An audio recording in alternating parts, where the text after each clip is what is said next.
দীর্ঘ ৯ বছর পর দেশে ফিরলেন বিএনপির স্থায়ী কমিটির সদস্য সালাউদ্দিন আহমেদ। আজ দুপুরে ঢাকায় এসেছেন তিনি। পরে শ্রদ্ধা জানান জিয়াউর রহমানের সমাধিতে। এ সময় বিজয়ের সুফল পেতে সবাইকে ধৈর্য ধরার আহ্বান জানান তিনি। সবার জন্যই ভালো চপস্টিক ইনস্ট্যান্ট নুডলস, দারুণ স্বাদে সবার জন্য।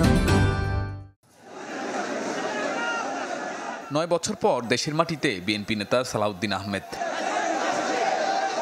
রোববার দুপুরে ভারত থেকে শাহজালাল আন্তর্জাতিক বিমানবন্দরে নামেন তিনি।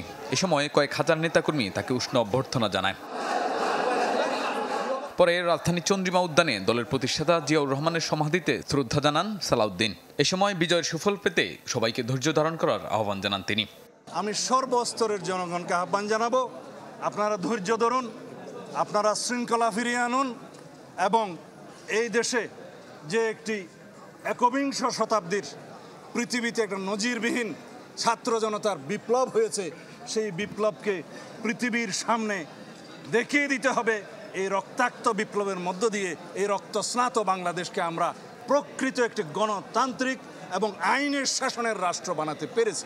বহির্বিশ্বের পাশাপাশি দেশের অভ্যন্তরে কেউ যাতে ষড়যন্ত্র করতে না পারে সেজন্য সবাইকে সতর্ক থাকার তাগিদ দেন সালাউদ্দিন। আমরা রক্ত দিতে জানি, এই পৃথিবীর মানুষের সামনে প্রমাণ করতে হবে এই জাতিকে কেউ দমিয়ে রাখতে পারবে না। আমরা বহিঃশত্রুর আক্রমণ থেকে এই দেশকে রক্ষা করব ইনশাআল্লাহ। আভ্যন্তরীণ ষড়যন্ত্রকারীদের কাছ থেকে যাতে এই রাষ্ট্র হেফাজত থাকে সেজন্য আমাদের সতর্ক থাকতে হবে। 2015 সালের 10 মার্চ রাজধানীর উত্তরার বাসা থেকে আইনশৃঙ্খলা বাহিনী পরিচয়ে তুলে নেওয়া হয় সালাউদ্দিন আহমেদকে। এর 2 মাস পর অসুস্থ অবস্থায় ভারতের শিলংয়ে তাকে উদ্ধার করে স্থানীয় পুলিশ। শাহনেওয়াজ বাবলু, চ্যানেল 24, ঢাকা।